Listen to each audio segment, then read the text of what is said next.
ನೇಪಾಳದ ಕಠ್ಮಂಡುವಿನಲ್ಲಿ ನಡೆದ 13ನೇ south Asian ಗೇಮ್ಸ್ನ ಈಜು ಸ್ಪರ್ಧೆಯಲ್ಲಿ ಕಿನಿಗೋಳಿ ಮೂಲಕ ಅಪೇಕ್ಷಾ ಫರ್ನಾಂಡಿಸ್ ಚಿನ್ನದ ಪದಕ ಜಯಿಸಿದ್ದಾರೆ. 200 ಮೀಟರ್ ಬ್ರೆಸ್ಟ್ ಸ್ಟ್ರೋಕ್ ಸ್ಪರ್ಧೆಯಲ್ಲಿ 2 ನಿಮಿಷ 38.05 ಸೆಕೆಂಡ್ಗಳ ಸಾಧನೆ ದಾಖಲಿಸಿ ಮೊದಲಿಗರಾಗಿದ್ದಾರೆ.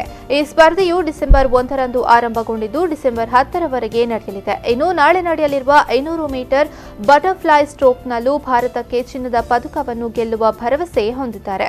ಇವರು ಅತ್ಯುತ್ತಮ ತರಬೇತುದಾರ ಡಾಕ್ಟರ್ ಮೋಹನ್ ರೆಡ್ಡಿ ಅವರಿಂದ ತರಬೇತಿಯನ್ನು ಪಡೆಯುತ್ತಿದ್ದಾರೆ.